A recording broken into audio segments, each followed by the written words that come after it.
Ate Mika, bakit ba nag-aya kang lumabas ng bahay? Ano bang gagawin natin dito? Gabi na, parating na si Lola galing sa pagtitinda ng gulay. Hahanapin tayo nun. Pupunta tayo dun sa abandonadong bahay, Will. Dito sa kapitbahay natin. Ano? Yung dating bahay ni Manang Chulita? Kung makasabi ka ng bahay ni Manang Chulita, akala mo talaga kilala niya, oh. Marami kasi akong kaklase ngayon ang nagsabing umiwas ako sa bahay na yun. Sabi nila delikado raw ang bahay na yun. And so, mas maganda nga yun eh. Bakit? Kaya pala may dala kang flashlight at kinuha mo pang tinagong baterya ni Lola para sa mga flashlight dun sa cabinet niya. Pasaway ka talaga, ate. Hay, ang dami mong sinasabi. Halika na, tingnan natin. Kapag dumating si Lola at wala tayo ron, siguradong mapaparusahan na naman tayo. Curious lang kasi ako eh. 5 taon na raw na walang tao sa bahay na yan. Tapos, ang sabi nila, aswang daw ang huling tumira dyan. Gusto ko lang malaman kung may mga natirang gamit siya sa loob, lalo na yung mga antigo. Aswang? Oo, aswang. Bakit parang masaya ka pa? Hindi ka ba natatakot? Hindi. Alam mo naman ako eh, basta related sa kababalaghan, gustong-gusto ko yun. Sa ganun nabubuhay ang interes ko. Malay mo, may makita tayong mahalagang gamit. Pero hindi ba masama ang gagawin natin, ate? Papasok tayo sa bahay na hindi naman sa atin. Baka mahuli tayo. Ano ka ba? Abandonado nga eh. Ibig sabihin, walang nakatira. Walang nagbabantay. Kinakabahan ako sa gagawin natin. Wag na kaya tayong tumuloy. Ang duwag mo talaga. Nandito na tayo sa tapat ng bahay. Aatras ka pa. Nakakatakot ang itsura ng bahay, ate. Mabuti nga at malapit lang to sa bahay natin eh.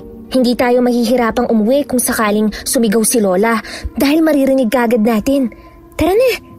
Ano ba talaga ang gagawin natin dyan, ate? Paulit-ulit naman ako sa iyo eh. Titingin nga ng mga tirang gamit na nasa loob. Ayoko, baka may multo dyan eh. Hindi totoo ang mga multo. Ano ka ba? Gawa-gawa lang yun ng mga magulang para takutin tayo. Masyado ka kasing mapagpapaniwala eh. Nakakita nga tayo ng multo. Anong sinasabi mo dyan na hindi totoo? Hindi nga yun multo. Dinadaya lang tayo ng paningin natin. Basta, sumama ka na lang. Ayoko talagang pumasok dyan. Di wag. Dito ka na nga lang sa labas. Anong gagawin ko rito? Hay, lahat kailangan ipaliwanag sa'yo. Basta, dito ka na lang sa labas. Kapag may dumating, sabihan mo ko, ha?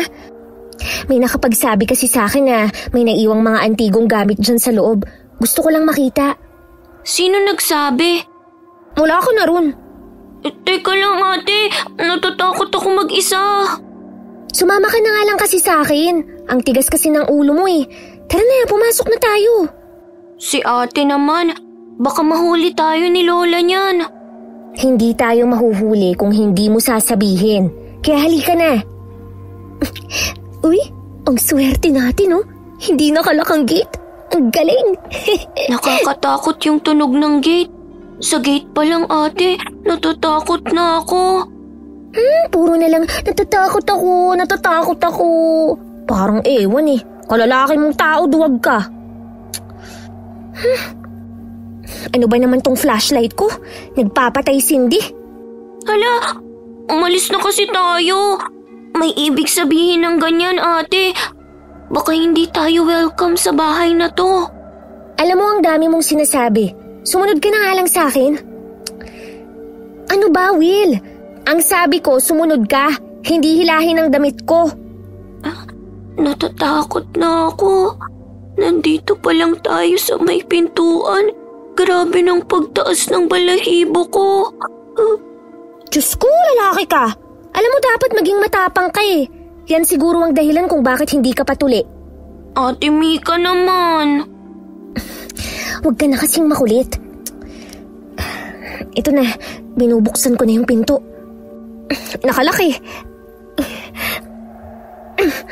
Ayaw mapihit ang doorknob. Sandali, hawakan mo nga tong flashlight. Akin na. Nakakatakot talagang itsura ng bahay na to. Parang may mga nakatingin sa atin kahit dalawa lang tayo. Tinatakot mo lang ang sarili mo. Paano mo bubuksan yan? Tcharan! Kinuha ko muna ang ID mo ha. Makapalang pagkakalaminate eh. Pwede nating gamitin to. Ate, bakit naman ID ko pa ang gagamitin mo? At saka ano bang gagawin mo dyan? Nabasa ko to sa libro. Panoorin mo ang gagawin ko ha. Itutok mo rito ang flashlight sa may doorknob. Ano ba yan? Ito ang mga teknik ng akyat bahay gang. Joke lang. Ipapasok mo tong ID card sa gilid para itulak yung pinakalock sa pintuan. Tapos, itulak mo lang pagilid habang pinipihit yung doorknob. Okay? Kapag dumulas, hilahin mo kagad. Tingnan mo tong gagawin ko. Wow, ang galing! Nabuksan mo nga! Ang lakas naman ng boses mo. Huwag kang maingay. Dadahan-dahanin ko lang ang pagbukas ng pinto ah. Ate, tumatayo yung balahibo ko sa tunog ng pinto. Huwag kang matakot. Nandito lang ako. Ay, ang likot mo naman mag-ilaw. Para ka namang magdidisco eh. Sasayaw ka ba? Kinakabahan ako. Nanginginig ang kamay ko. Akin ang flashlight. Eto na. Naku po. Ang baho ng bahay. Umaalingasaw ang amoy. Oo nga, ang baho. Parang may nabubulok na karne. Ate, parang may tumakbong anino nang itutok mo ang flashlight banda ron sa dulo. Anino? Saan nagpunta? Doon, sa may hagdan na yun. Hayaan mo yung anino. Wala akong paki dyan. Aba, mukhang malaki-laki ang iikutin natin ah. Tama nga ang hinala ko. May mga gamit pa rito sa loob oh.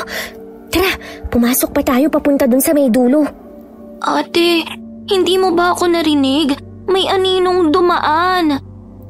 Sus, guni-guni mo lang yun. Will, ano ba? Huhubaran mo ba ako? Grabe ang kapit mo sa damit ko eh. Umayos ka nga. Umalis na tayo, ate. Sige na, makinig ka naman sa akin oh. Umuwi ka na nga lang kung takot ka. Ang pangit mong kasama sa totoo lang. Bakit ba kasi kailangan mong gawin to? Wala ka namang mapapala eh. Meron kaya? Sem break natin. Ang sabi ng guru namin, ikwento raw namin ang experience sa aming bakasyon at isulat sa anekdota. Dapat may maganda akong ikikwento. Hello, nakakapagod na rin yung paulit-ulit na eksena, no? Lagi na lang nasa bahay o kaya kasama sa pagbabantay ng tindahan ng gulay ni Lola. Parang walang dating kapag ikwento ko yun. Gusto ko naman ng kakaiba, yung may konting thrill, para kapag isinulat ko, mukhang adventure talaga. Malay mo naman, baka sakaling tumaas ang grades ko. Ang galing ko talaga, di ba? Paano kung mapahamak tayo rito? Di lalong hindi mo makukwento ang karanasan mo. Ay nako, palagi ka na lang negatibo kung mag-isip. Ganyan ka na lang ba habang buhay? Alam mo kung minsan, kailangan mong matutong harapin ang ano yun? May nakita ko. Anong nakita mo, ate? Umuwi na tayo, baka mapano pa tayo rito. May nakita akong typewriter. Hala, ang ganda! Typewriter? Wala kang nakitang multo man lang? Mas maganda pa sa multo ang nakita ko. Tingnan mo, ang ganda niyo.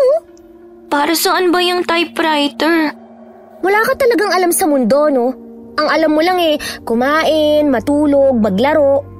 Noong wala pang computer, ito ang gamit ng mga tao sa pagsusulat o pagtala ng mga dokumento. Grade 4 ka na. Dapat may alam ka na sa mga ganitong bagay. Wow, mukhang vintage to. Pwede tong idagdag sa koleksyon. Wala naman kasi akong interes sa mga ganyan. Ikaw lang yata ang may gusto sa mga gamit na parang kinakalawang na gaya niyan eh. Kinakalawang ka dyan. Wala ka kasing alam sa kasaysayan at pangungulekta ng mga antigo at vintage na gamit. Puro holin lang ang iniipon mo. Ay, wow! Tingnan mo, may papel pa sa loob. May nakatipang salita? Ano yun? Hawakan mo nga ulit ang flashlight. Itutok mo sa typewriter ha. Babasahin ko lang. Anong nakasulat, ate? Ang sabi rito, hindi sila umaalis. Tahimik lang silang nakatingin. Naghihintay ng makakalimot magsara ng pinto. Ang panaginip ay hindi mo pag-aari. Ito'y hiram mula sa kaluluwang may pighati. Isauli mo bago ka lamunin ng pangungot na ikaw rin ang humapi. May pangalan sa ilalim. Si Bulan? Anong ibig sabihin nun? Hindi ko alam, pero isang bagay ang sigurado. Manunula ang sumulat nito. Ang lalim ng mga salita eh. Ate, may kumalabog sa itaas. Lumalakas din ang hangin.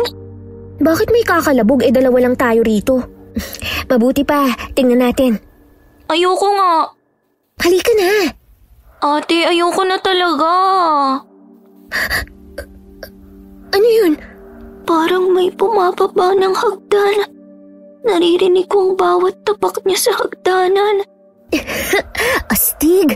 Abangan natin. Will! Ayoko na! Hindi na nakapagpatuloy si Mika sa pag-iikot. Tumakbo na kasi si Will. Wala siyang nagawa kundi ang lumabas na rin dahil isa lang ang dala niyang flashlight. Hindi naman niya akalain na magiging ganun ang kapatid. Ipinasok niya sa bulsa ang papel na nakita dahil natuwa siya sa itsura at amoy nito. Hindi pa siya nakakahakbang papunta sa gate nang makita si Will hawak ng isang tanod. Dinala silang dalawa sa barangay outpost. Habang nagpapaliwanag kung bakit sila pumasok sa lumang bahay, dumating ang kanilang lola Leticia, may bitbit pang mga gulay. Matapos makipag-usap ni Lola Leticia sa kapitana, pinauwi rin kaagad sila. Pagdating sa bahay, nilagyan ni Lola ng asin ang sahig at pinaluhod silang dalawa ng nakadipa. Mga loko-loko kayong bata! Sino nagsabi sa inyo na mag-akyat bahay kayo doon, ha? Sagot! Lola, hindi naman po kami umakyat eh. Binuksan po namin ang gate. Namimiloso po ka pa, ha? Aray, Lola! Masakit po ang sinturon niyo. Itaas mo yung braso mo. Wala akong sinabing ibaba mo yan. Dumi pa kayo. Nagkamot lang ho ako. Aray, Lola! Hindi lang yan ang matitikman mo sa akin, Mika. Nasaan ang paggalang mo? Wala nang po at opo sa bibig mo. Hanggat nandito kayo sa bahay ko, walang magiging bastos. Tandaan ninyo yan. Sagot! Opo, Lola. Opo, Lola. Iba ang patakaran sa bahay ko kumpara sa bahay ninyo. Wala pa kayong 1 taon dito sa akin, nakukonsumin na ako sa ugali ninyo. Hindi ko kukonsintihin ang asal na natutunan ninyo sa tatay ninyo. Tandaan ninyo, ha? Habang nasa poder ko kayo, susunod kayo sa mga patakaran ko. Maliwanag? Opo. Opo, Lola. Ano naman ang pumasok sa utak ninyo? At pinasok ninyo ang bahay ng may bahay? Hindi ba itinuro ng tatay ninyo na masama ang pumasok sa ibang bahay nang walang paalam? Sorry po, Lola. Si ate talaga ang may kasalanan. Bigla na lang niya akong inaya na pumasok doon. Mika, totoo ba yon? Opo. Sus, Mariusip kang bata. Kaya pala sabi ng nanay mo kailangan disiplinahin ka na matindi. Hindi ka pala nag-iisip. Bakit mo naman ginawa yun? May nagsabi po sa akin na may iniwang lumang gamit pa ang huling tumira ron. Gusto ko lang naman pong makita At pumasok ka talaga kung kailang gabi? Kapag umaga naman kasi may makakakita sa akin Nasaan ang paggalang? Po. Ano? Ulitin mo nga. Kapag umaga naman po kasi, may makakakita po sa akin po. Aba, sumobra ka naman sa po. Nangaasar ka ba talaga? Hindi po. Sorry na po, Lola. Hindi na mauulit? Hindi ko po alam. Lintian ka talaga. Hanggang madaling araw ka dyan. Akala mo nakakatuwa ang ginawa mo? Kahit kailan, hindi ako napatawag sa barangay. Ngayon lang, dahil sa inyong magkapatid, ang tahimik ng buhay ko rito. Tapos darating kayo para pasakitin ang ulo ko. Sorry na nga po, Lola. Hindi na po mauulit. Kung hindi lang nakiusap ang nanay at tatay ninyo sa akin, ha? Hindi ko kayo kukunin. Sa halip na mag-aral kayo, puro kayo kalokohan. Hindi nagpunta sa abroad ang nanay ninyo para magbakasyon. At hindi kumakayod ng tatay ninyo sa Maynila para lang maging siraulo kayong anak. Itaas mo pa yung kamay mo. Nangangawit na po ako, Lola. Pakialam ko. Lola, ayaw ko na po. Sana, naisip mo yan bago ka gumawa ng kalokohan. Diyan lang kayo hanggang umaga. Lola, sorry na po. Hindi na po mauulit. Promise ko po yan. Sinabi mo na rin niya sa akin dati. Oh, hindi ka naman nagbago. Magbabago na po ako. Promise po. Sus ko pong bata ka. Babae ka pa naman, pero ikaw itong sakit sa ulo. Hindi ko na po uulitin, Lola. Alam mo, yang kahiligan mo sa lumang bagay at kababalaghan ang magpapahamak sa'yo. Buhay pa naman po ako eh. Wala pa namang nangyari. Naku pong bata ka. Talagang sumasakit ang ulo ko sa'yo. Diyan ka lang ha. Huwag kang tatayo hanggat hindi ko sinasabi. Halos 1 oras na kaluhod ang magkapatid. Kalaunay naawa rin ang matanda sa iyak ni Will. Inaantok na raw ito at nananakit na ang mga tuhod. 6 na buwan na ang lumipas simula nang iwan sila ng kanilang ama sa poder ng kanilang lola. Todo kayod sila upang makaipon sa pangkolehiyo ng dalawa. Aminado si Mika na pasaway siyang dalaga. 14 na taong gulang pa lamang siya. Pero tila ba lalo siyang naging sakit ng ulo ng magulang at ng lola niya. Masyadong malikot ang isip ni Mika. Mahilig siya sa mga makalumang bagay at sa mga gamit na may kasaysayan at sa mga misteryong tila walang sagot. Madaling araw, naalimpungatan si Mika. May narinig siyang mahihinang ungol mula sa kama ng kapatid. Agad niya itong ginising dahil mukhang binabangungot. Hoy, Will, gumising ka! Ate! Ang higpit ng yakap mo! Nasasakal ako! Ano ba? Sorry, ate. Natatakot lang ako. Nananaginip ka lang, Will. Ginigising kita kasi umuungol ka. Akala ko nga magiging aso ka na eh. Ate, ang sama ng panaginip ko. Palagi ka bang nananaginip ng masama? Hindi ka siguro nagdarasal ano? Nakakalimutan ko eh. Kasalanan mo naman pala kaya ka nagkakaganyan eh. Hindi na yan panaginip lang. Bangungot na yan. Ang lakas naman ng kulog! Kanina pa yata umuulan. Ano ba? Siksik ka ng siksik? Malalaglag na ako sa kama eh. Ano bang meron ngayon, ate? Bakit parang masama ang panahon? Matulog ka pa kaya, Will? Baka sa susunod, hindi na multo ang bumisita sa panaginip mo. Baka ako na, dala ang sinturon ni Lola.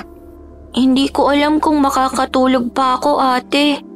Ano ba kasing napanaginipan mo? Sa totoo lang, palagi ko tong napapanaginipan. May matandang lalaki na nag-aaya sa akin na sumilip sa loob ng kwarto ni Lola.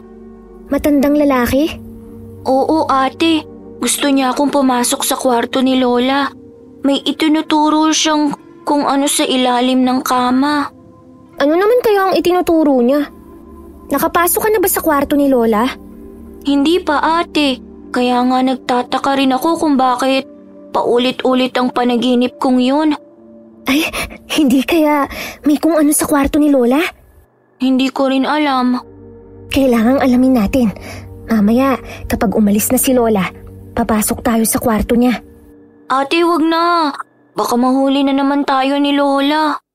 Hindi tayo mahuhuli. Ano ka ba? Puro ka ganyan eh. Nahuli nga tayo kagabi. Ang sakit tuloy ng tuhod ko. Parang nangingitim na nga eh. Sus, ang arte mo talaga. Para luhod lang sa asin eh. Ang hina talaga ng loob mo.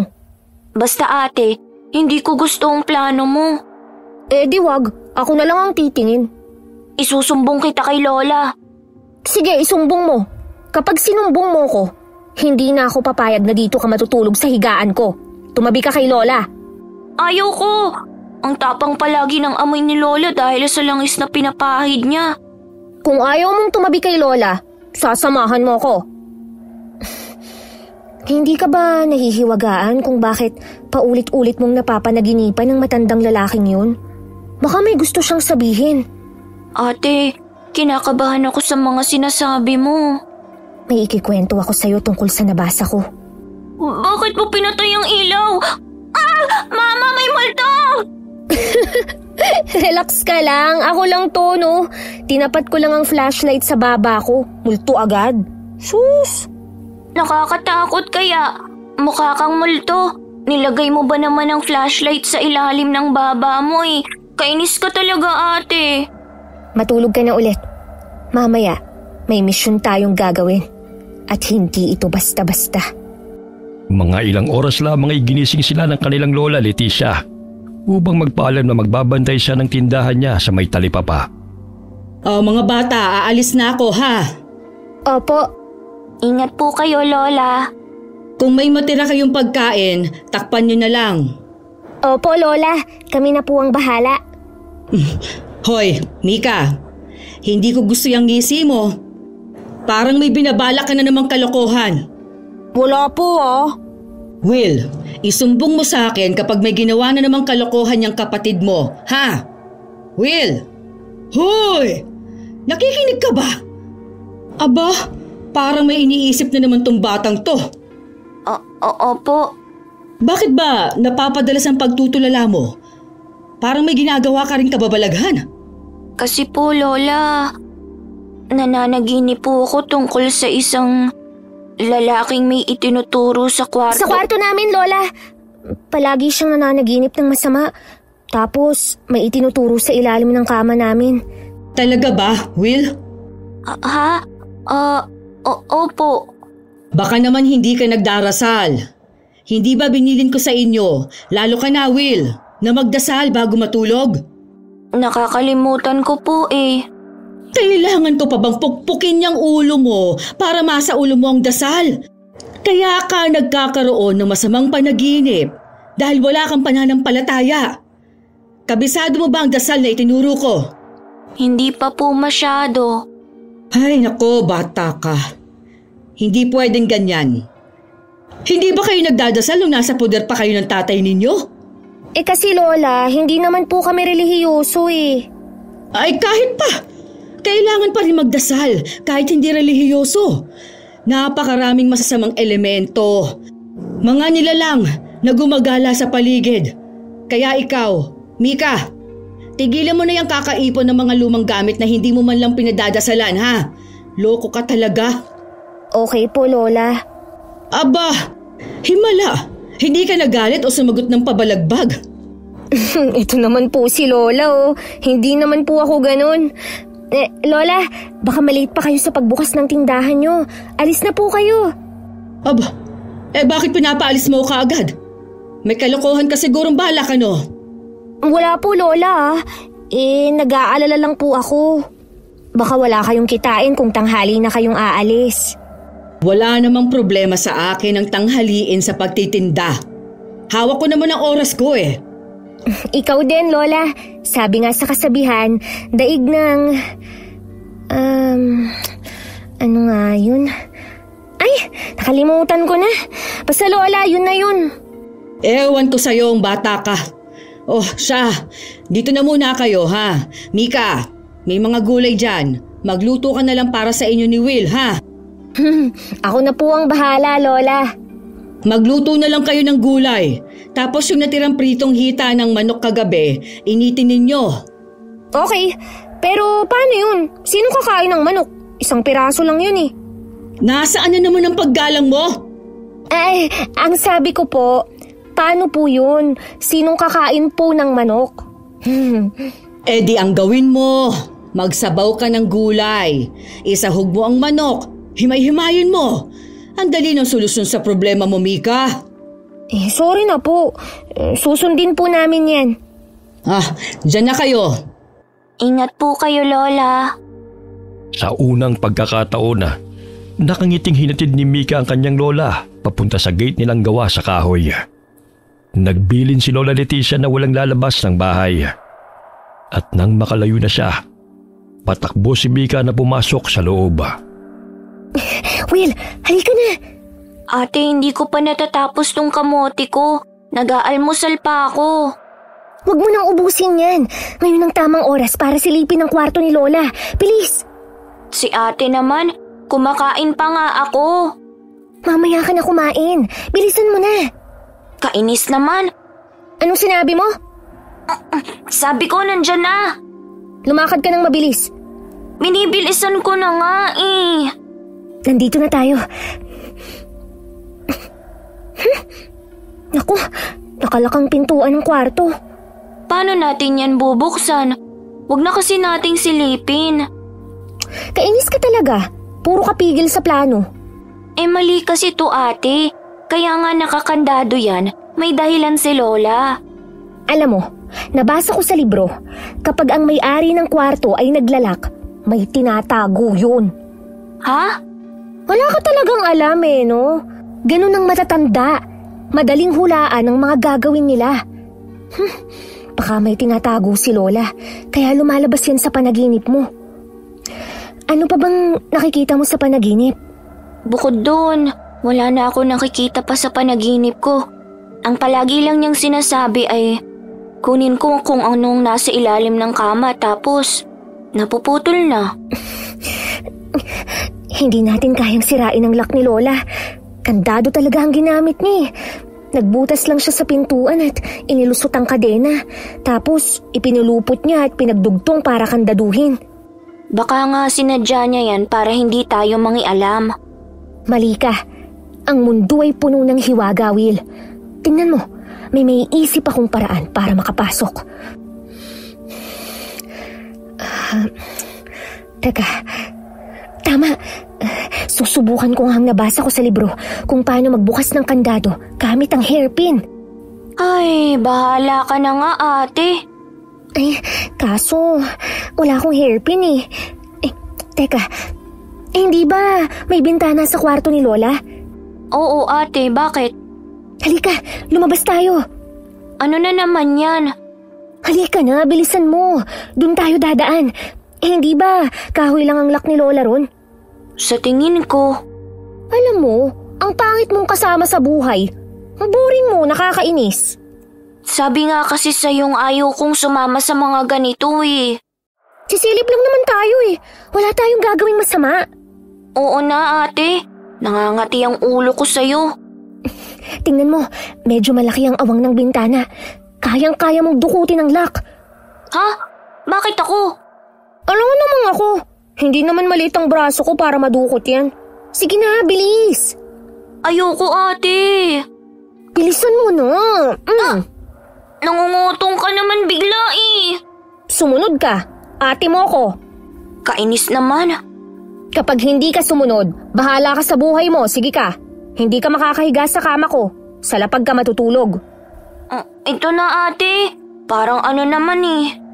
Yun, susunod ka rin pali. Go, Will. Kaya mo yan.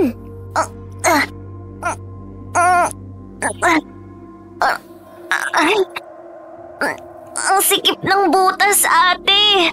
Gamitin mo tong patpat. Dali. Akin na. Oh. Go, Will. Kaya mo yan. Susubukan ko. Ang hirap talaga eh. Huwag kang sumuko. Ang mga sumusuko ay hindi nagwawagi.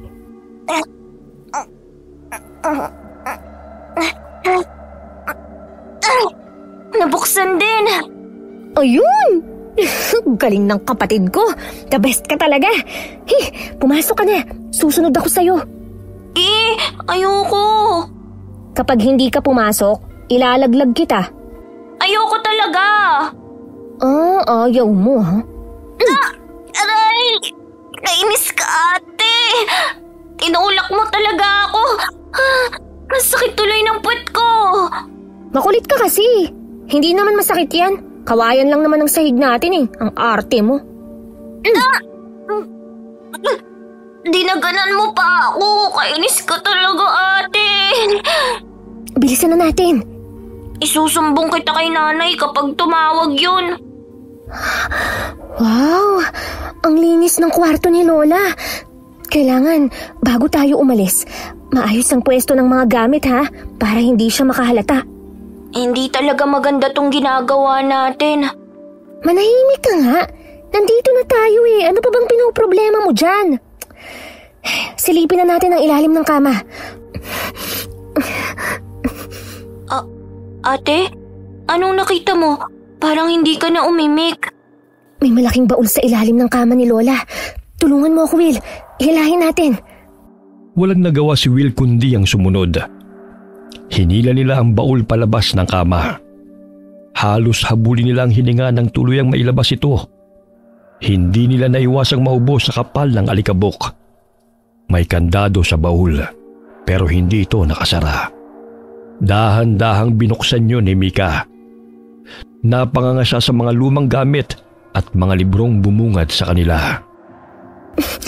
Tingnan mo, Will. Ang daming libro ni Lola. Tingnan mo tong isa. Grabe, ang kapal ng alikabok. Uy ate, baka masira mo yan. Minsan kahit hawak mo lang Ay, naku po. Napilas kong pahina. Hindi ko sinasadya. Ate, lagot ka kay Lola niyan. Hindi niya malalaman kung hindi ka magsusumbong. Tsaka, sobrang luma na kasi yung papel eh. Parang bulok na dahon, madaling mapunit. Ang dami mo pang dahilan. Umalis na nga tayo, baka may masira ka pa. Hoy, ano ka ba? Tingnan pa natin yung mga gamit dito. Ang exciting kaya. Hindi ko alam na may ganito si Lola. Ha? Ano to? Ate, tingnan mo. Ano yan? Wow! Kutsilyo ba yan? Sa tingin ko, hindi lang to basta kutsilyo. Ha? Para siyang punyal ng mga sinaunang dato. Tingnan mo yung ukit oh. Parang may simbolo. Bakit kaya to itinatago ni Lola? Timang ka talaga. Siyempre lumang gamit yan. Anong gusto mo? Nakadisplay sa sala? Feeling ko, may sentimental value yan. Ano yung sentimental value? Basta, yun na yun. Nahihirapan akong ipaliwanag sa'yo eh. Meron pa siyang damit noong lumang panahon. Oo nga. Teka, yung picture frame na nakasabit, hindi ba yan ang suot niya sa litrato? Oo nga no ate, ngayon ko lang napansin. Uy, hala, may mga larawan pa dito oh. Will, kamukha mo tong isa oh. Patingin nga. Black and white lang ang larawan pero may hawig kayo. Kinikilabutan ako sa'yo ate. Hala, tinangay ng hangin yung picture. Kunin mo Will, bilis. Kapag nawala yun, patay tayo kay Lola. Ay, sandali lang. Hinahabol ko pa. Anong kababalaghan ang nangyari? Bakit biglang lumakas ang hangin? Nakuha ko na. Grabe, parang may sariling hangin na nagpapaangat sa picture. Akin na, bilis. Itago na natin. Ate, nakikita mo ba yung maliit na kahon? Saan? Hawiin mo yung damit. Makikita mo ang maliit na kahon. Oh, ayan, hinawi ko na. Nasaan ba? Ako ang kukuha. Ito oh. Wow, ang cute. Parang jewelry box ni Mama nung nasa Maynila pa tayo. Akin na nga. Ate, umalis na tayo. Hindi ko na gustong nangyayari. Sandali lang. Nagmamadali ka naman eh. Ate! Ano ba? Huwag mo nga akong hawakan sa braso. Kunin mo yung kahon. Bakit ako? O bakit hindi ikaw? Kainis! Ate, pagkahawak ko sa kahon, humangin ng malakas. Parang electric fan na naka number 3. Naramdaman ko nga. Mukhang may malakas na enerhiya sa kahon na to. Masama ang pakiramdam ko. Huwag na natin ito ituloy. Will, nandito na tayo. Ngayon ka pa ba aatras? Ate, paano mo ipapaliwanag yung sobrang lakas na hangin na naramdaman natin? Kakaiba talaga. Nagmumulto siguro ang may-ari ng mga gamit na yan. Walang multo rito, Will. Alam ko dahil may third eye din ako. Ang mga multong sinasabi mo, mga alaala na lang. Tingnan mo tong box. Ang ganda ng ukit. Ang kapal ng kahoy. Ano kaya ang laman niyan? Hindi ko alam. Tara, buksan natin. Kapal ng alikabok. Ate, nakita mo ba yun? Oo, Will. Nang binuksan ko ang kahon, biglang may lumabas na tila itim na usok. Lumakas din ang hangin. Ate, bumukas sara ang bintana. Ay, astig! Naastigan ka pa dyan. Hindi na to tama talaga. Mukhang may kapangyarihan ng bagay na nasa loob.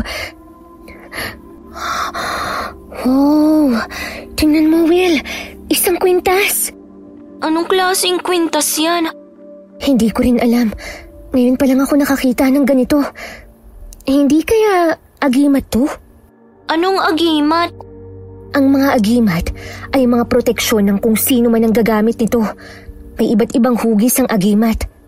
Ibig sabihin, may kapangyarihan ng ganyang kwintas? Oo, pero hindi pa ako nakakita ng tunay na agimat. Palagi ko lang nababasa. Itong kwintas, kulay puti na hugis bilog at malapat. Ang sabi, may iba't ibang gamit ang mga agimat o anting-anting. Ang dami mong nalalaman sa mga ganyang bagay. Mahilig nga kasi ako sa mga misteryo at kababalaghan. Naniniwala akong ang mundo ay punong-puno ng hiwaga. Hindi kita magets. Kukunin ko to. Ate, huwag kang manguha ng gamit ni Lola. Isa lang naman eh. Hindi na niya mapapansin yun. Ate, huwag kang makulit. Huwag kang kumuha ng bagay na hindi sayo. Hindi ka na talaga nagbago. Nasa Maynila pa tayo. Ganyan na ang ugali mo. Ugali kong ano? Kumukuha ng gamit na hindi sayo. Ibalik mo na yan. Mamaya gamit pala yan ng mga ninuno ni Lola at multo na ang may-ari. Una sa lahat, hindi ko itatangging mahilig akong kumuha ng mga bagay-bagay. Alam kong masama, pero hindi ko kasi mapigilan eh. Pangalawa, malamang patay na ang may-ari ng gamit na to. Itsura pa lang nito, makaluma ni. Ate, makinig ka naman kahit paminsan-minsan. Ay, oo na nga, hindi na. Ibabalik na oh. Ayan na, nakita mo? Ay, umalis na tayo rito, ate. Oo na nga. Halika na, ibalik na natin to sa ilalim ng kama, tapos alis na tayo. Palihim na inilagay ni Mika sa kanyang bulsa ang kakaibang kwintas. Inayos nila ang baul sa ilalim ng kama. Pagbalik nila sa kanilang kwarto, inilagay niya ang kwintas sa loob ng punda ng unan. Pagdating ng hapon ay dumating na ang kanilang lola. Kumain sila. Nakahinga ng maluwag si Mika nang wala silang narinig na kung ano sa kanilang lola pagkapasok sa kwarto. Naniwala si Mika na may milagro magagawa ang kwintas, kaya kinabukasan, masaya siyang bumangon. Ngunit pagsilip niya sa kapatid ay tila binabangungot na naman ito, kaya ginising na naman niya ang kapatid. Will! Uy, Will! Gumising ka! Nananaginip na naman ako ng masama. Ay, mabuti nagising ka. Ayos ka lang ba? Masakit ang balikat ko, ate. Parang may mabigat na nakadagan. Ha? Ngayon mo lang ba yan naramdaman? Ngayon lang. Naku po, patingin nga ako sa noo mo. Hala, may lagnat ka. Sandali, tatawagin ko lang si Lola. Dito ka lang ha. Ate, nilalamig ako. Doon sa nakita ko sa panaginip, may isang batang lalaki. Duguan ang bibig niya at sinabi niyang ang kwintas daw ay gamitin sa tamang paraan. Kung hindi, tuluyang maliligaw. Ang weird ng mga panaginip mo. Bakit ganyan yan?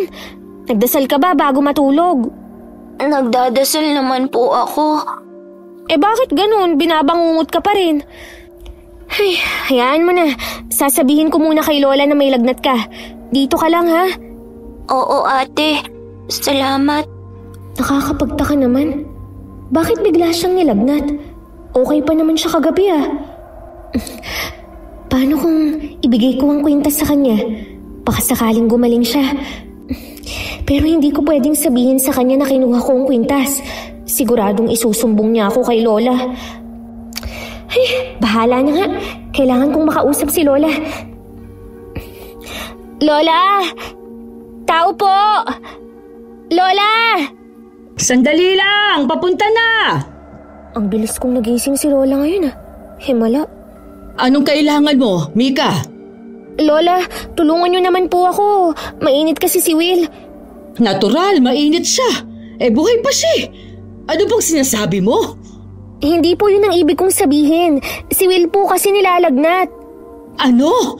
Nalintikan na. Halika, puntahan natin. Tara po. Ano raw ba nangyari sa kanya? Binangungot na naman, Lola. Ginising ko siya pero pagkagising niya, sabi niya masakit ang likuran niya. Sinubukan kong hawakan ang noo niya. Nakakapaso ang init niya, Lola. Wala ka na namang galang na bata ka. Ilang beses ba kitang tuturuan? Ay, sorry po, Lola. Nakakalimutan ko po eh. Pasok na po tayo, Lola. Bakit ang dilim naman ng kwarto niyo? Sorry po, hindi na masyadong nakapag-ayos ng kwarto eh. Will, iho, ayos ka lang ba? Kumusta ang pakiramdam mo? Lola, nilalamig po ako at ang bigat ng pakiramdam ko. Oo nga, inaapoy ka ng lagnat. Mika! Bakit po? Magpakulo ka nga muna ng tubig. Magdala ka na rin ng bimpo at kapag may mainit na tubig ka na, ibuhos mo sa palangganita. Maglagay ka ng kaunting tubig na hindi mainit. Madali ka! Opo, Lola. Walang inaksayang oras si Mika at sinunod ang utos ng lola niya. Matapos noon ay hinatid niya ang palangganita sa kwarto. Pinunasan ni Lola ng bimpo na isinawsaw sa maligamgam na tubig ang buong katawan ni Will habang bumubulong. Ilang araw nang naging ganon ang sitwasyon ni Will at palagi pa rin itong binabangungot. Kaya imbis na makagala siya, ay napirmi siya sa bahay at nag-alaga kay Will. Kung minsan ay nawawala ang lagnat nito pero hindi ang sakit ng katawan. Gabi na at nagpasama si Will sa banyo dahil natatakot ito. Saktong magbabanyo rin siya para maglinis ng katawan. Matagal ka pa ba dyan sa loob, Will? Will, gising ka pa ba? Saglit na lang, ate. Akala ko nakatulog ka na eh. Huwag kang magbababad ng katawan ha. Baka lagnatin ka na naman. Oo, ate. Hay, salamat. Nagbukas din ang pinto. Oh, anong nangyari sa'yo? Bakit nakangiwi ka? Ang sakit kasi ng katawan ko, ate. Parang may nakadagan. Sobrang sakit ba talaga? Oo, kung minsan, nahihirapan akong huminga. Kaya madalas lang akong nakahiga. Bakit hindi mo sinasabi kay Lola? Nahihiya ako, ate. Imbis na pagbabantay lang sa tindahan niya ang aatupagin niya, kailangan pa niya akong asikasuhin. Baliw ka talaga. Kesa naman araw-araw kang ganyan na pabalik-balik ang lagnat. Tingnan mo, nakukuba ka na rin.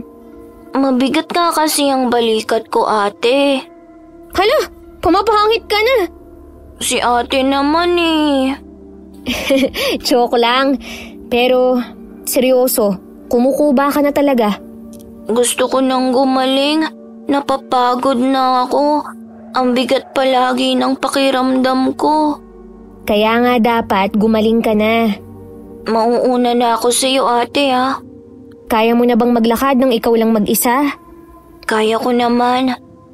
Sige na, umalis ka na dyan sa tapat ng salamin. Aalis na. Tama na yan.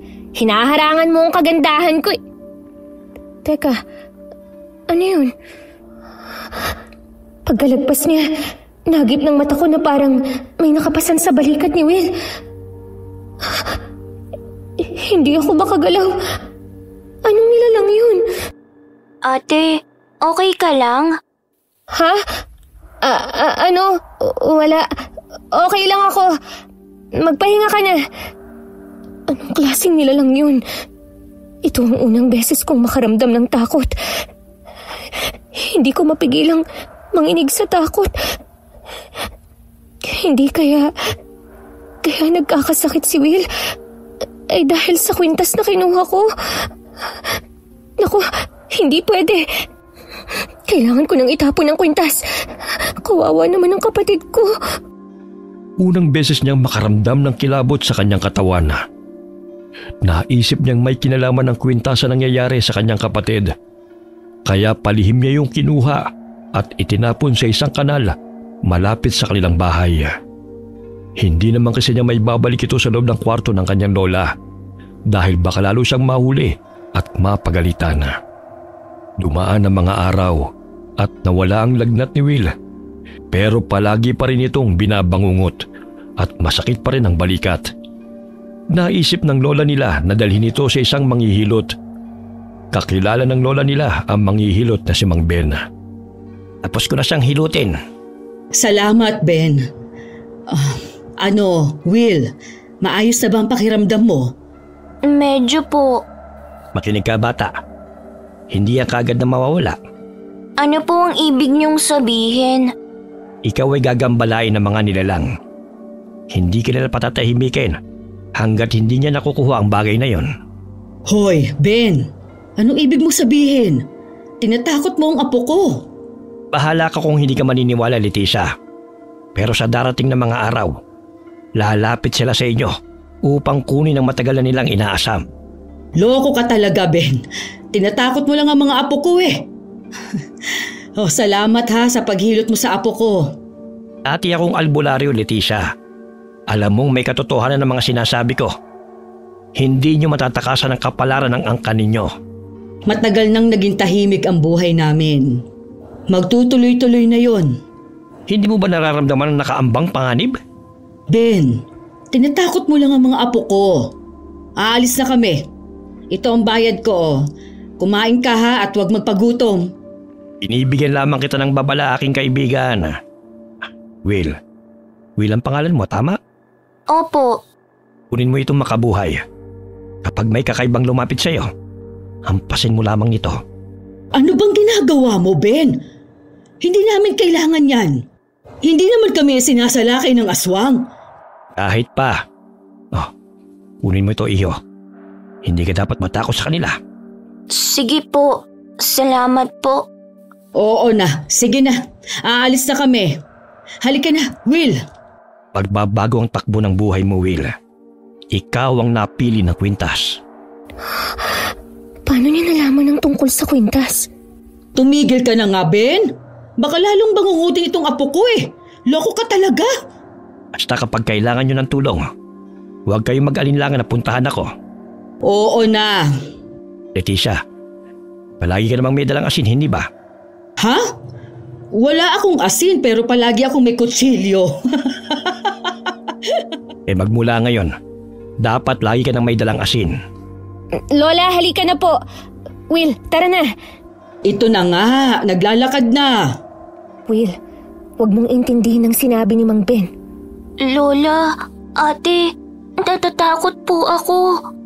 Ano ba namang bata ito? Wala na lang naging bukang bibig kundi natatakot siya. Napakaduwag. Paano ako makakalakad ng maayos dyan? Sige nga, kung nakakunyapit ka niyang ganyan sa braso ko. Will, baka naman matumba si Lola Leticia niyan. Dito ka na lang sa gilid ko. Sige ate, parang ayaw ko na rito. Gusto ko nang umuwi sa Maynila. Ikaw na bata ka. Umuwi ka mag-isa. Bahala ka. Lola, habang lumalayo po tayo sa bahay ni Mang Ben, sinundan niya po tayo ng tingin. At nakatitig pa rin po siya sa atin. Paano niyo po ba naging kaibigan ng manghihilot na yan? Baliw ba siya? Huwag mong iparinig sa kanya ang sinabi mo at baka bigla ka nalang patulan nun. Pero bakit niyo po ba naging kaibigan niyang si Mang Ben? Mahabang istorya pero dating albularyo si Ben. Tumigil lang siya dahil sa tuwing nanggagamot siya, sa kanya gumaganti ang mga nilalang. Bakit po? Ganun talaga. Kapag hindi ka gaanong malakas na albularyo, tatalunin ka nila. At sa kaso niya, natalo niya naman sa tulong ng mga magulang niya pero natakot na siyang bumalik sa dati niyang gawain hanggang sa namatay ang mga ito. Siya pala ang magandang kausap tungkol sa mga mahiwagang bagay. Nako, Mika. Huwag mong puntahan si Ben na wala ako, ha? Iba magalit yon. Ikaw rin, baka kulamin ka. Si Lola naman, tinatakot mo na naman po ako eh. O siya, bilisan nyo na maglakad at baka abutan tayo ng dilim. Lola, narinig niyo po ba yun? Lola, may malaking ibon sa itaas natin. Napatingin sila sa itaas. Padilim na ang paligid dahil palubog na ang araw. Sa itaas nila ay may umiikot na malaking ibon. Nakanganga sila at nagtataka kung anong klaseng ibon yun. Sinabi ni Lola Leticia na tumakbo na sila dahil sa masama ang kutob nito. Hindi pa sila nakakalayo ay sumugod na ang ibon papunta sa kanila. Hinawakan ni Lola Leticia ang ulo ng dalawang bata at sabay silang yumuko upang hindi sila madagit ng ibon. Lola, ayos lang po ba kayo? Ayos lang ako. Pabalik na naman siya. Yuko mga apo! Aray ko, Lola! Yung pagsubsob niyo po sa ulo ko, grabe naman. Halos sumalik na ako sa lupa eh. Lola, natatakot na ako. Uwi na tayo. Bakit kaya tayo sinasalakay ng hayop na yan? Kainis naman. Hindi lang yan normal na hayop. Sa tingin ko, tama si Ben. Mukhang ginagambala na tayo ng mga aswang. Ano po? Aswang? Pero nakapagtataka, bakit tayo aaswangin? Baka po gutom na sila kaya gusto nila tayong kainin. Ayoko na! Uwi na tayo! Tumakbo na tayo! Dalian ninyo! Lola, pabalik na naman siya! Diyos ko, ayoko pang maging pagkain ng aswang! Takbo na! Lola! Naku po, nadapa si Lola! Sandali lang, Will. Babalikan ko siya. Ang bilis mo kasing tumakbo eh. Naiiwan tuloy si Lola. Lola! Tumakbo na kayo! Bilis! Hindi, Lola. Hindi ka namin iiwan dito. Kaya ko ang sarili ko. Protektahan mo si Will. Will! Naku po, hindi. Pumaba ng ibon at nakatingin lang kay Will. Will, tumayo ka na! Bakit nakaupo ka lang sa lupa? Will! Apo! Lola! Tulong po! May malaking ibon! Layuan mo ang apo ko!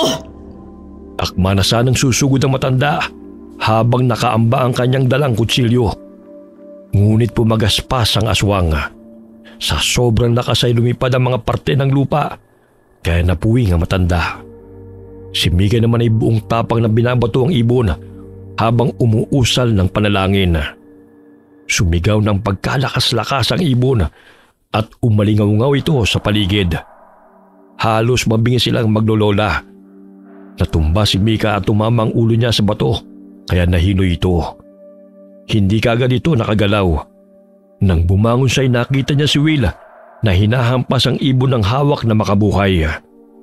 Humanga siya sa kapatid. Nagawa nitong itaboy ang aswang. Wow, Will! Ang tapang mo! Nagawa mong itaboy ang aswang! Ate! Akala ko mamamatay na ako. Hindi ka namatay. Ang galing mo nga eh. Ay, sandali. Puntahan muna natin si Lola. Mga apo, tulong! Nawalan ako ng balanse. Hindi ako makatayo kaagad. Humawak po kayo sa braso ko, Lola. Itatayo ko po kayo. Dahan-dahan po. Ay, salamat. Nakatayo rin. Sumakit ang balakang ko roon. Nasaan na ang aswang? Lumipad na bang talaga? Wala na po siya. Tinaboy na siya ni Will. Totoo ba, Will? Sinunod ko lang po ang payo ni Mang Ben. Hinampas ko po sa hayop na yun ang halaman na to. Teka, paano kayang nalaman ni Mang Ben na susugurin tayo ng aswang? Sa tingin ko, may masamang nangyayari rito. Umuwi na tayo at baka magtawag pa siya ng ibang kasama. Nakarating sila sa bahay na hindi na muling sinalakay ng aswang. Pagka-uwi nila ay nagsaboy ng asin ang kanilang lola sa labas ng bahay. Inutusan din silang maglagay ng mga bawang sa kanilang bintana. Gulong-gulo ang maglolola sa nangyari. Pero may hinala si Mika na baka nga may kinalaman ng kwintas na kinuha niya. Pero itinapon niya na ito, kaya dapat ay hindi na sila guluhin ng mga nilalang.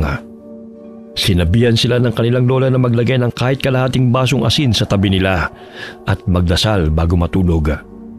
Mahimbing na silang natutulog nang magising si Mika dahil narinig niyang umuungol ang kapatid. Ano ba yan? Pinabangungot na naman ng batang to. Will, gumising ka. Pinabangungot ka na naman eh. Inaantok pa ako eh. Ayoko pang dumilat. Please naman, gumising ka na. Will, bakit hindi siya gumigising? Ha? Ano yun?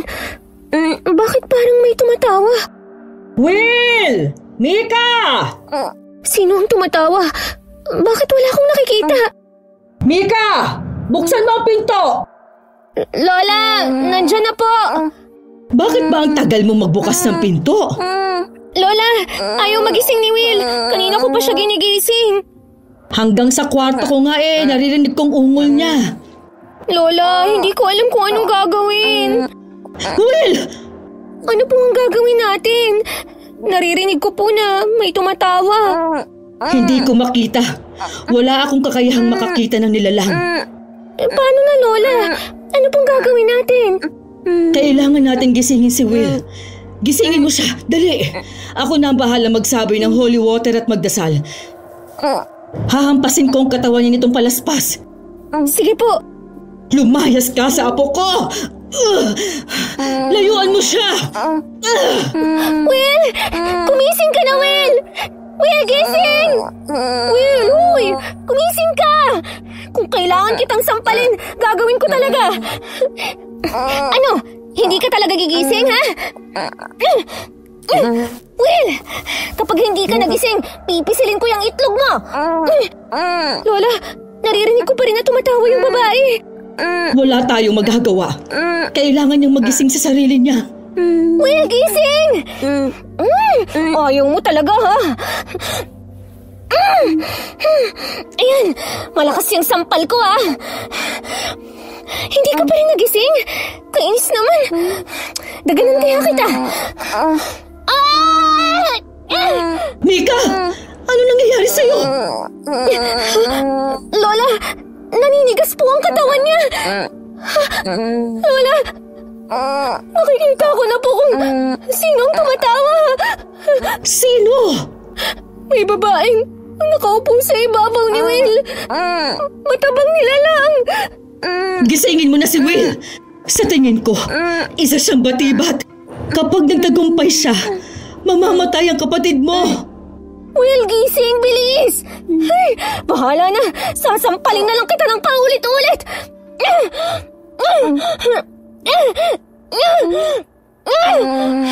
Ayaw talagang magising. Mika, ano nangyayari sa'yo? Anong gagawin ko? Nakakainis ang tawa ng nilalang na to. Pero hindi ko siya mahawakan. Hindi rin siya tinataplan ng ginagawa ni Lola. Umalis kang pangit ka! Tigilan mo ang mga apo ko! Will, gumising ka na! Nagising na siya! Nawala na ang nilalang kay Will! Panaginip. Panaginip lang pala. Will! Diyos ko po, apo ko! Salamat naman at gising ka na. Lola, akala ko mamamatay na ako. Salamat naman at nagising ka na. Saglit lang, hihiga muna ako sa sahig. Inaantok pa ako eh, Diyos ko. Ay, naku, Will. Kailangan kaya tang bantayan palagi. Akala po hindi ka na magigising, apo. Tumakbo kagad ako rito nang marinig kita eh. Kung hindi ka nagising, makukuha ka na sana ng batibat at napapatay ka. Batibat? Ano po yun? Isang mapaghiganting espiritu ang batibat. Sa gitna ng gabi, kapag ang biktima ay mahimbing na natutulog, umuupo siya sa dibdib na natutulog hanggang sa hindi na makahinga ang kawawang biktima. Yun pala ang batibat. Kaya po ba siya binabangungot ay dahil puron, Lola? Sa tingin ko, yun nga ang dahilan. Ang panaginip ko po ay may batang lalaki po na nakatingin sa akin habang sinasakal ako ng matandang babae. Nakatingin lang siya sa akin habang sinasakal ako. Basta po, yung bata, palagi ko po siyang napapanaginipan. Dati po, matandang lalaki. Ngayon po yung batang lalaki na po. Batang lalaki? Sino kaya ang batang yun? At bakit ka rin ginugulo ng batibat? Kailangan natin ng tulong ni Ben tungkol sa mga ganito. Pansamantala, suotin mo muna itong rosaryo. Sa iyo na muna yan, para hindi ka nagambalain pa ng batibat. Hihingi ako ng tulong kay Ben para maitaboy natin sila. Pero hindi po ba huminto na po si Mang Ben sa pagiging albularyo? Sana ay matulungan tayo. Pumikit ka, Will. Po? Hinawakan ni Leticia ang ulo ng apo at taimtim itong dinasalana. Pagkatapos ay inihipan ito ang ibabaw. Habang ginagawa yun ng kanyang lola, ay napansin ni Mika ang kumikinang na bagay sa ilalim ng kama. Laking gulat niya nang makita ang kwintas na tinapon niya. Nagtataka man ay muli niya itong kinuha at ibinulsa. Kinaumagahan na, nang wala na ang kanyang lola, ay saglit siyang pumunta sa likod bahay upang ibaw nito. Ngunit kinagabihan ni nakita na naman niya ang kwintas na nasa ibabaw ng kama. Paparating na si Will galing sa banyo, kaya para itago ito, ay nilagay niya ito sa loob ng una ng kapatid. Ate? Ay, alam mo ka! Ay! Ginulat mo naman ako, Will. Anong ginagawa mo? Ha? Wala naman. Tinitingnan ko lang ng mabuti at pinagpag ko lang ang mga unan. Tulog ka na. Will, Mika. Po? Ano po yun, Lola? Sa kwarto ko na muna kayo matulog. Bakit po? Anong bakit po? Gusto mo bang mangyari ulit ang nangyari sa'yo? Paano kung bangungutin ka ulit? Kaya para sa ikapapanatag ng lahat, magsama-sama muna tayo sa iisang kwarto. Magandang ideya yan, Lola. Sige po. Kukunin ko lang po ang unan ko. Sumunod na kayong dalawa sa akin, ha? Lola, pwede po bang magpaiwan?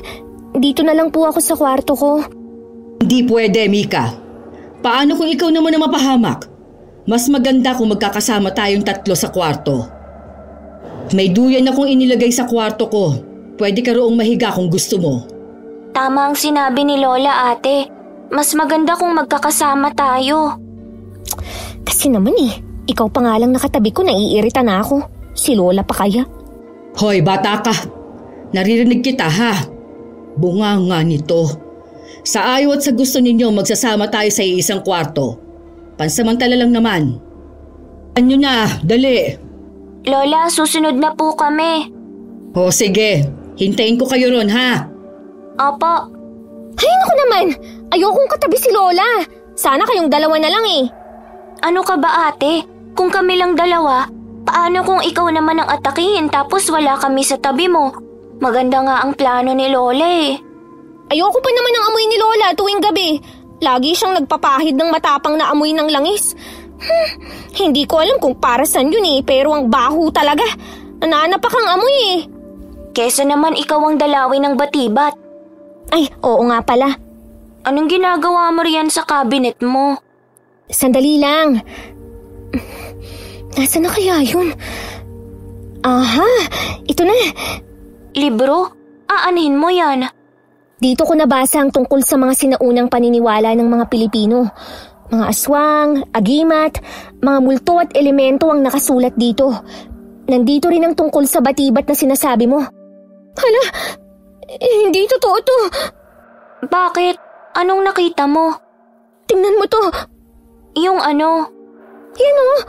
Hindi ba parang parehas ng kwintas na nakita natin sa baul ni Lola? Oo nga.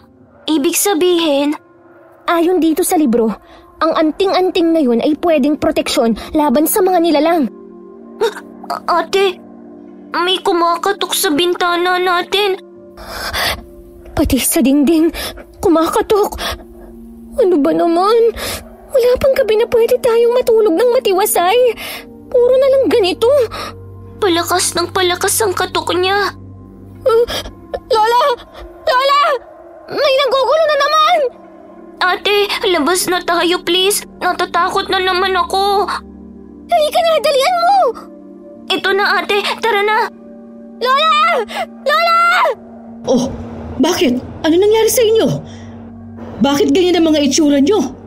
May kumakatok na naman po. Sa tingin namin ay yung halimaw na naman. Ha? Kapag tinamaan ka talaga na lintek, bakit kaya palagi may nanggugulo sa buhay natin? Lola, pati sa bintana mo kumakatok siya. Sus Mia Marimar! Hindi niyo ba talaga kami patatahimikin? Loko mga aswang to ah! Lola! May kung ano pong pumapasok sa siwang ng bintana! Parang mahabang dila. Mika! Iabot mo sa akin ang palaspas! Ito po, Lola! Magtulungan kayo ni Will. Sabuyan ninyo ng asin. Opo, Lola!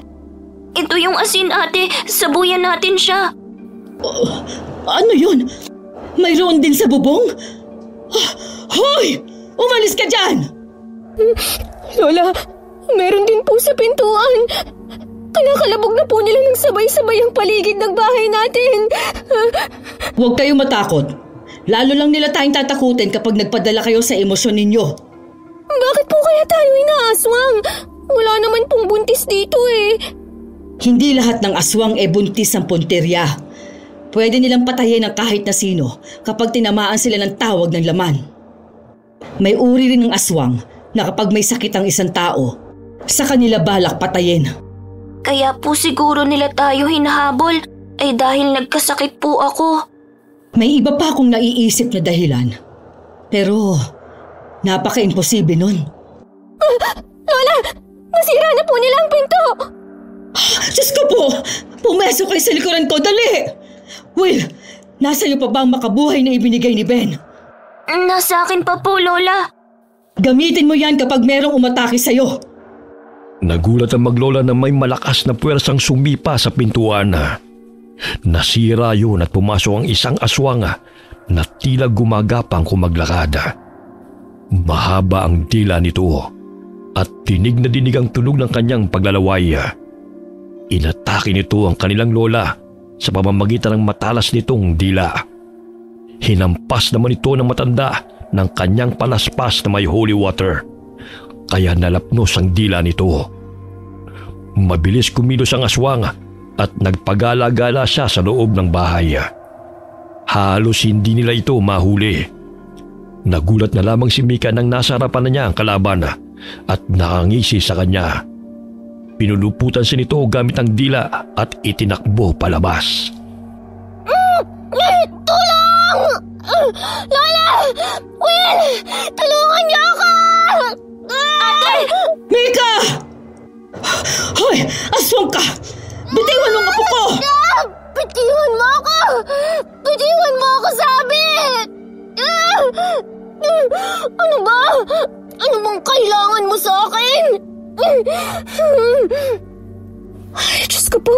Mabuti na lang at huminto na siya. Nasaan ako?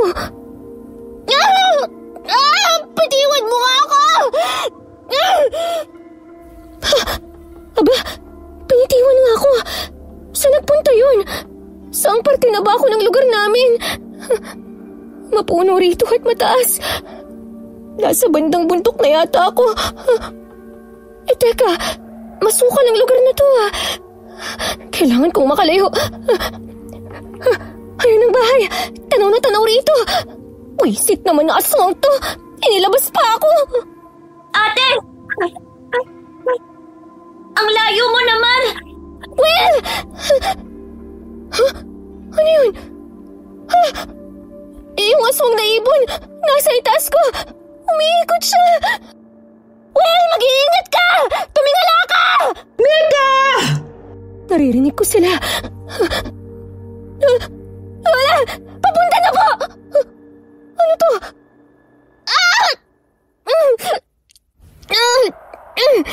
Nakapulupot pa ang dila niya sa may paa ko. Nakatago siya sa isang puno. Paano niya yun nagawa? Ha? Hindi konektado ang dila na ito sa ibon na nasa itaas. Ibig sabihin, kailangan ko silang paalalahanan. Lola! Will! Hindi ako makaalis! May nakapulupot sa aking dila ng aswang! Magkaiba sila ng ibon sa itaas! Dalawang aswang ang kalaban natin! Apo! Mag-iingat ka! Nang malapit na si Will sa pwesto ng kanyang kapatid, ay sumugod ang lumilipad na aswanga. Gusto niyang dagitin si Will. Napapasigaw na lamang si Mika at ang kanyang lola kada susubukan ng aswang na kunin si Will. Ang dating iyakin at matatakutin ay matapang na ngayong hinahampas ang makabuhay sa ere upang maitaboy lamang ang aswanga. Napapanganga si Mika nang makita kung gaano katapang ang kapatid para lamang matulungan siya. Ngunit nagtaka siya nang susugurin dapat ito. Umatras ang aswanga dahil may nagliwanag sa bulsa ni Will. Tila nasilaw ang aswang at lumipad palayo. Nawala rin ang isang aswang na pumulupot sa kanyang paa. Ano ang bagay na yun? Okay ka lang, ate? Oo, ayos lang ako. Ang galing mo ron Ang tapang ng ginawa mo. Wala akong choice, ate. Noong nakita kita, sabi ko kailangan kong magkaroon ng lakas ng loob para lumaban. May kung anong energy akong naramdaman. Nakita ko, may lumiwanag sa bulsa mo. Talaga? Patingin ako Ano naman ang magliliwanag dyan? Baka guni-guni mo lang. Ha? Ang kwintas. Bakit nasa bulsa ko yan? Hindi ko rin alam. Ate, maniwala ka. Hindi ko yan kinuha sa baul ni Lola. Huwag kang maingay. Baka marinig ka niya. Itago mo lang ulit sa bulsa mo.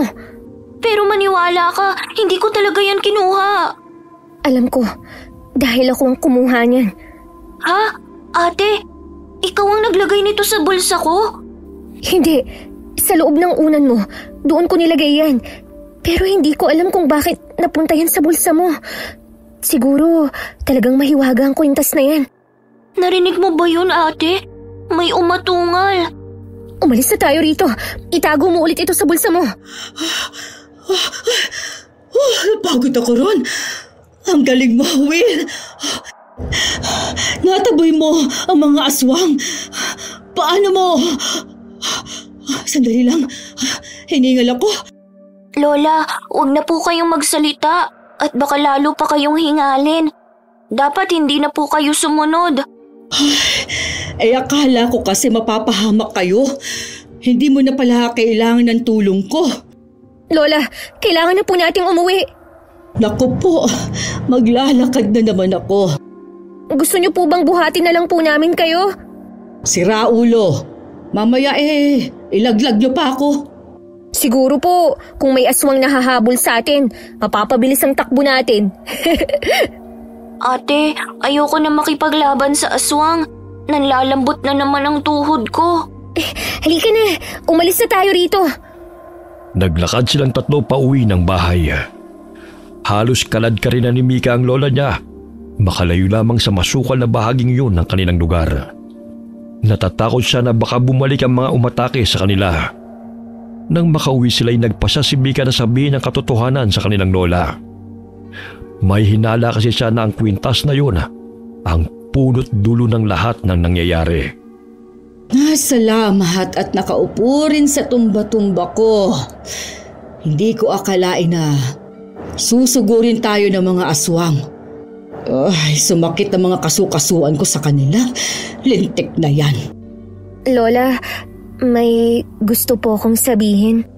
Sandali lang, Mika. Pagpahingahin mo muna ako. Gusto niyo po ba ng tubig? Ikuha mo nga ako.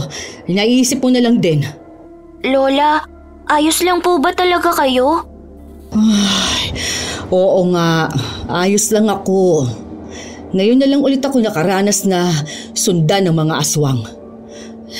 Nagtataka ako kung bakit kaya. Ito na po ang tubig, Lola. Salamat. Ate, anong sasabihin mo kay Lola? sabihin na natin ang totoo. Hindi ko na kayang maglihim sa kanya. Ilagay mo nga itong baso sa kusina, Will. Opo. Sandali lang. Akin ang kwintas. Ito sa bulsa ko. Anong pinagbubulungan ninyo dyan? Lola, may sasabihin po ako sa inyo. Ano ba yon? May kasalanan po kami sa inyo. Ano? Nung wala kayo, pumasok po kami sa kwarto nyo. Paano kayo nakapasok nakakandado ang pintuan? Sa bintana po kami dumaan. Tiningnan po namin ang baul nyo sa ilalim ng kama. Ano? Mga bata kayo! Bakit kayo nangingialam ng gamit na hindi naman sa inyo? Sorry na po, Lola. Wala akong lakas para parusahan kayo ngayon. Ano bang ginawa ninyo? Kasi Lola, sa tingin ko po, ito ang dahilan kung bakit tayo inaaswang. Ano ba yan? Ate, ipakita mo na. Ito po. Mika! Will! Anong ginawa ninyo? Paano niyo nakuha ang kwintas na yan? Ako po ang nakakita niyan sa baul, Lola. Itinuro ko po kay Ate Mika. Noong una po, akala ko pampaswerte siya.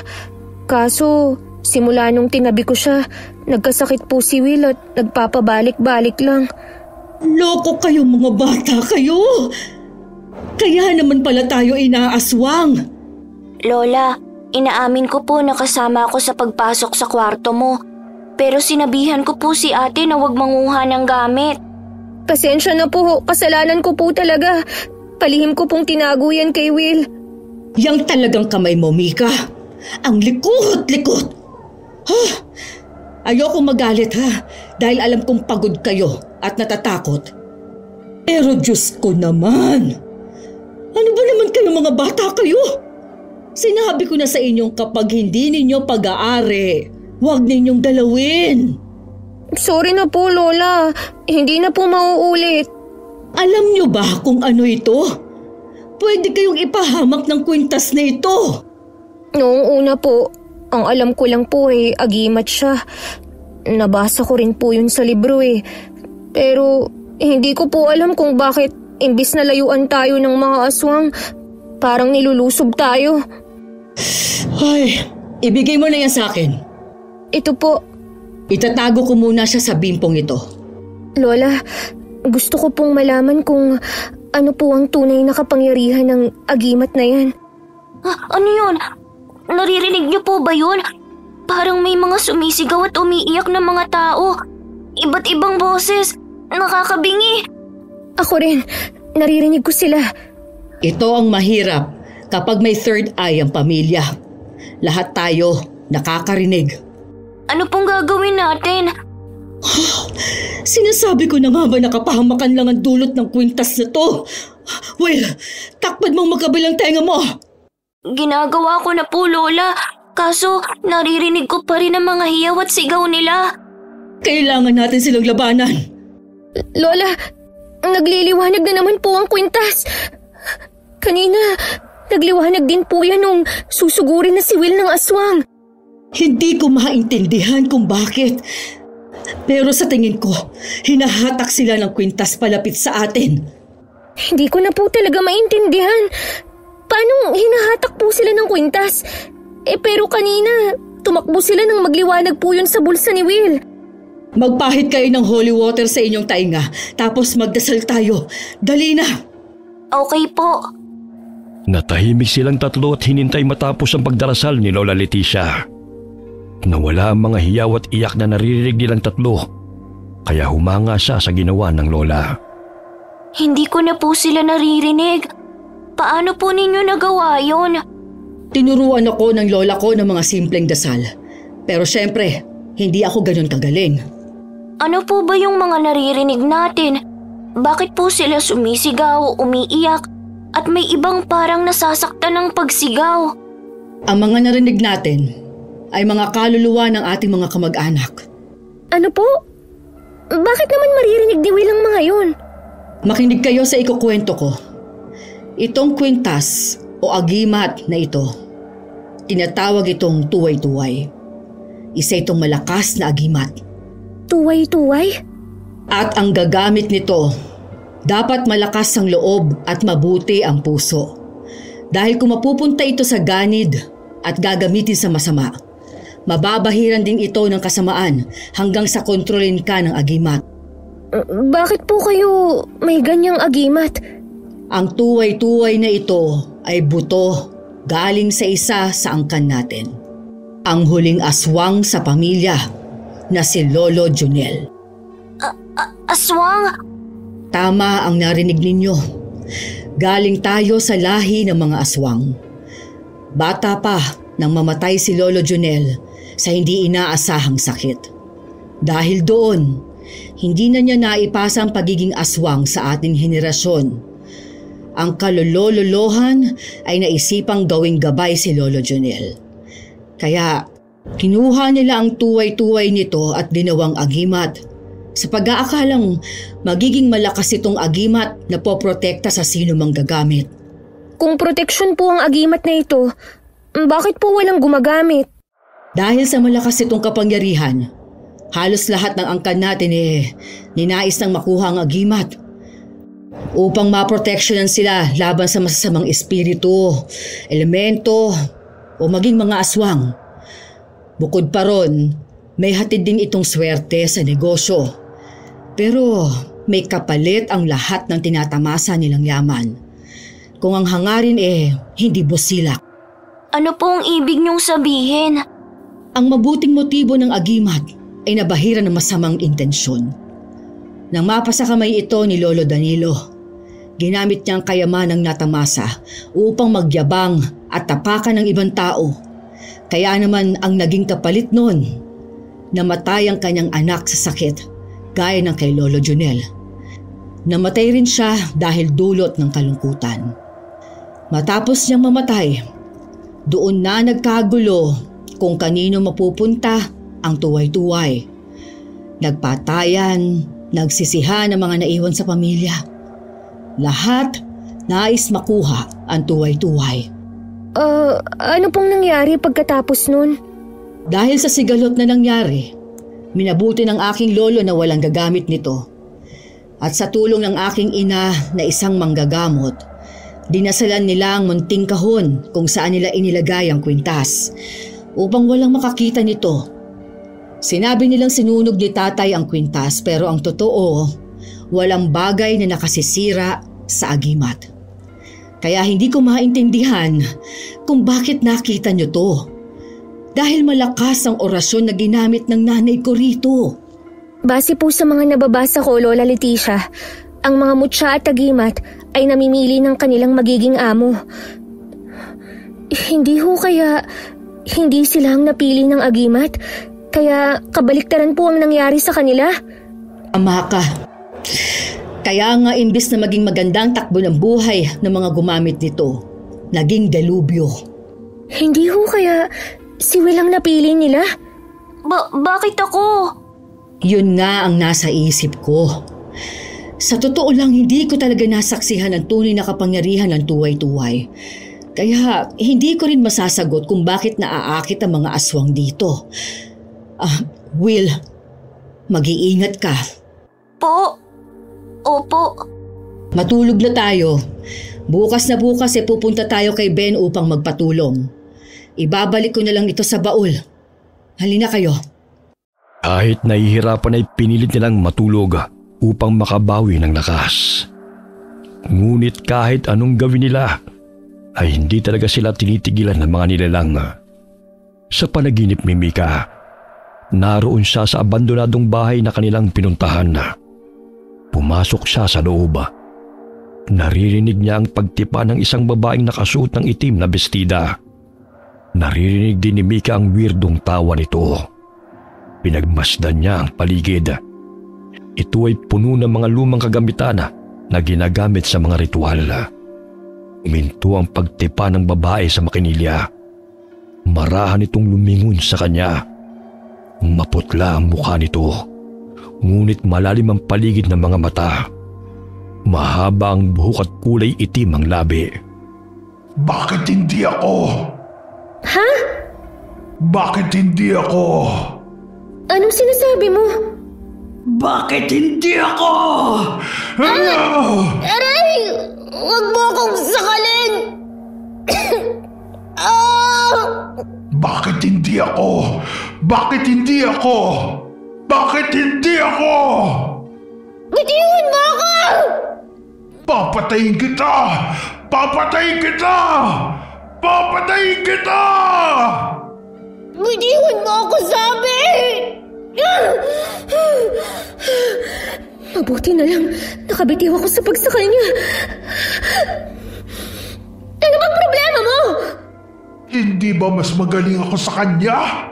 Bakit hindi ako ang pinili? Hindi ko alam ang sinasabi mo.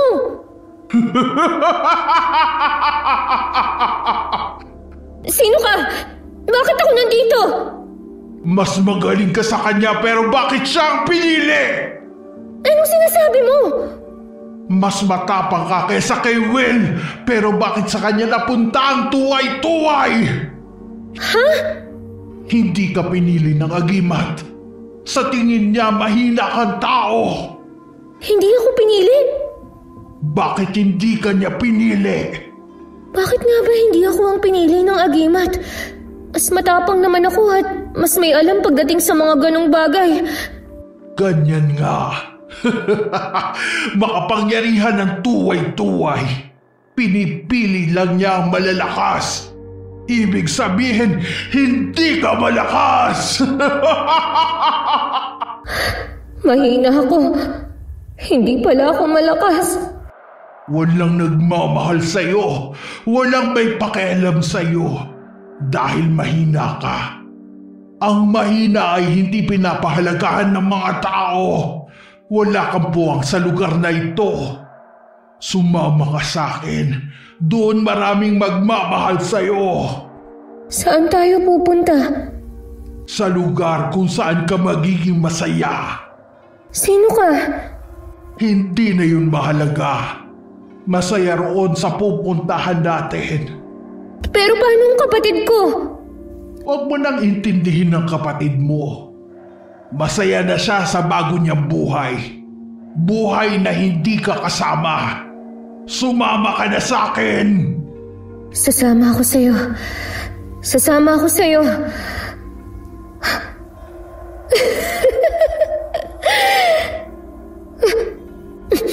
Ganun ba ang gusto mong marinig?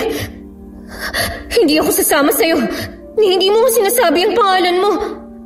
Kanina lang sabi mo, papatayin mo ko. Tapos ngayon, gusto mo akong sumama sa'yo? Aalis na lang ako. Bahala ka dyan. Ayokong sumama. Sandali. Nasa panaginip ba ako? Bakit hindi ako makapaglakad? Kahit anong lakad ko, hindi ako makaalis. Ha? Nasa gilid ko na siya. Hindi ka na makakaalis dito. Habang buhay na kitang kasama. Hindi! Ayoko nga! Papatayin kita! Papatayin kita! Bakit mo ako tinulak? Natumba tuloy ako. Ikaw yung matabang patibad. Ang bigat mo! Ano sa akin? Umalis ka sa ibabaw ko! Hindi ako makahinga! Umalis ka! Umalis ka sa ibabaw ko! Ang bigat mo naman! Teka, sino ka? Bakit may batang nakatanaw lang sa akin? Tulungan mo ako, bata! Teka, si Will ka ba? Will! Ibalik mo ang kinuha mo. Ha? Ibalik mo ang kinuha mo. Bumalik ka sa bahay at ibalik mo ang kinuha mo. Teka, parang namumukhaan ko siya. Hindi siya si Will. Anong gagawin ko pagkatapos nun? Sabihin mo ang pangalan niya upang hindi ka na niya guluhin. Isa siyang tagasunod ng demonyo. Pero kung masasabi mo ang pangalan niya, maglalaho siya. Ikaw na naman? Bakit ka ba nangigialam sa akin, ha? Hinampas niya sa braso ang bata. Pero nawala siya na parang bula. Nang Shemay naman, nakatingin na naman sa akin ng Batibat. Naglalaway na siya. Mamatay ka na! Para makasama ka na sa akin kasama ng ninakaw mo! Ang sabi ng bata, sabihin ko ang pangalan niya. Anong pangalan niya? Mamatay ka na! Ibabalik ko ang gamit mo. Huwag mo lang akong patayin. Hindi na kailangan yan. Ang gusto ko, mamatay ka! Hindi na nasihan ng Batibat at sinakal na siya. Halos mawalan siya ng malaya. Kumapit siya sa lamesa kung saan nakapatong ang makinilya hanggang sa malaglag ito. Napansin ni Mika ang papel na nasa loob pa ng makinilya. Hinila niya ito sa pag-asa makakatulong ito sa kanya upang mawala o matalo ang Batibat. Walang nakasulat dito. Ngunit hindi siya nabigo dahil naalala niyang nakasulat sa papel na kanyang nakita sa loob ng abandonadong bahay. Si Bulan! Hindi! Si Bulan! Ikaw si Bulan! Lubayan mo ako, si Bulan! Naglahong bigla ang Batibat matapos siyang sabihin ang posibleng pangalan nito. Hindi niya kasi alam kung yun ang totoong pangalan nito. Nagbaka sakali lamang siya. Nagising siyang humahangos at nanlalagkit sa pawis. Nakita niya sina Will at Lola Leticia na takot ang itsura. Ate Mika! Diyos ko po! Salamat sa Panginoon at nagising ka na! Akala ko ate mawawala ka na. Akala ko rin. Hindi ko akalain na makakabalik pa ako. Sa unang pagkakataon, Lola Leticia, natakot ako. Ayos lang ang matakot, Mika. Muntikan ka nang mamatay kung hindi mo lang natalo ang Batibat. Buwisit na Batibat yun. Paano mo siya natalo, ate? May tumulong sa akin. Bata siya. Binigyan niya ako ng clue para matalo ang Batibat. Bata? Sino naman kaya ang batang yon? Lola, namukhaan ko po siya. May larawan po sa loob ng baul niyo na kamukhang kamukha ang batang nakita ko. May hawig po siya kay Will. Hawig ko? Iisa lang ang larawan na nakalagay sa baul. Dahil baul yan ng lolo ko. Baka si Lolo Junel. Sandali, titingnan ko. Basta po, tinulungan niya po akong makaalis sa panaginip ko. At ang sabi niya, may kailangan akong ibalik sa abandonadong bahay. Ito ba ang batang nakita mo? Opo, yung batang yan ang tumulong sa akin. Siya si Junel, ang may-ari ng buto na ginawang agimat. Ibig sabihin, nagpapakita pala talaga siya. Ate, Lola, sa tingin ko, hindi nyo na yan kailangang tingnan. Bakit, Will? Nasa harap na natin siya. Ha? Kumusta kayo? Lolo Junel? Ako nga, Leticia. Pasensya na kayo kung tinakot ko kayo. Gusto ko lang malaman kung hanggang saan ang tapang ng bagong mangangalaga ng tuway-tuway. Ano pong sinasabi ninyo, Lolo Junel? Si Will ang napili kong mangalaga sa tuway-tuway. Nakita kong malinis siyang hangarin. Pinili rin siya ng agimat. Bakit po ako? Matatakutin po ako at wala po akong alam sa mga ganyan. Kung meron man pong interesado riyan, walang iba kung hindi ang kapatid ko. Will, si Lolo Junel ang pumili sa'yo, kaya tanggapin mo. Wow, pinalutang niya ang agimat papunta sa kanya. Ang astig naman. Gustuin ko man na si Mika ang mangalaga nito, ngunit mas kailangan mong kapangyarihang taglay nito. Ikaw, Will, ay isang lagusan ng mga nilalang. Lagusan? Tama, sa mata ng mga engkanto, elemento, aswang at mga multo. Ikaw ang nagniningning kagaya na lamang ng kwintas na ito. Kailangan mo to upang hindi ka makuha ng mga nilalang na yon. Tanggapin mo.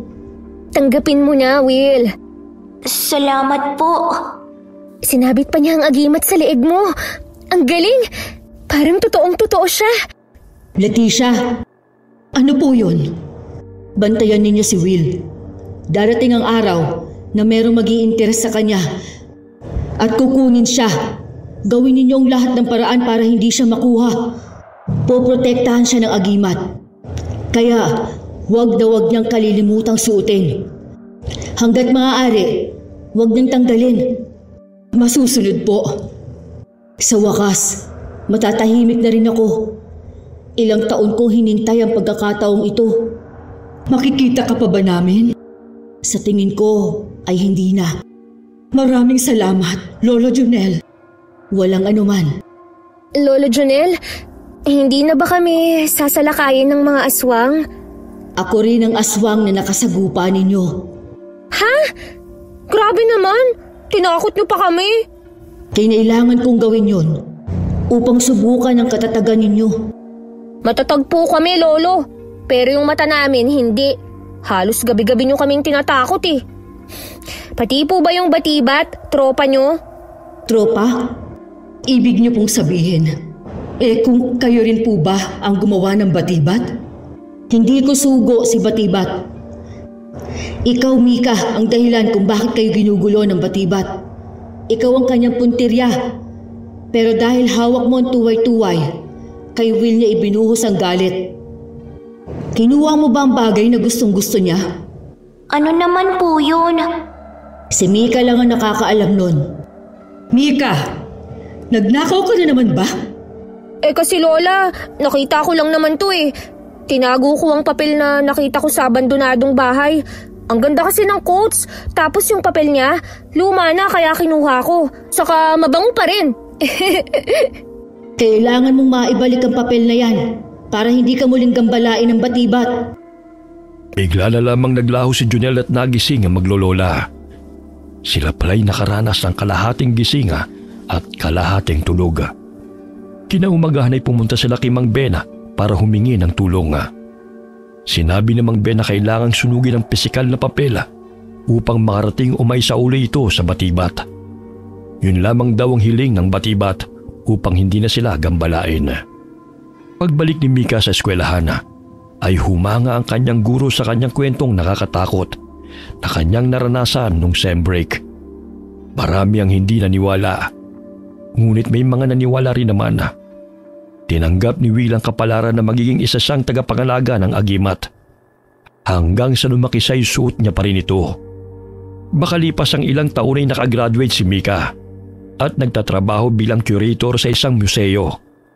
Samantalang si Will naman ay nakatapos ng political science. Ngunit mas nainganyo siyang mag-aral ng paranormal. Kaya naging isa siyang paranormal investigator. Okay, sana po nagustuhan niyo ang kwento natin ngayon. Shout out po tayo kay Hazel Fiesta, isa po sa mga solid ingkong natin. Hi Ma'am Hazel. Shout out kina Michael, Marie Del Rosario, Meng Paraton, Mirna Lampasa, galing po kay Lucy Buendia. Hi kay Prince Berlin Monsalud ng Subic Zambales, galing po kay Mami Yensky. Hi kay Vencia ng Payatas. Shout out kay Franco Galio at lahat po ng mga taga Boracay Island. Kumusta po kayong lahat dyan?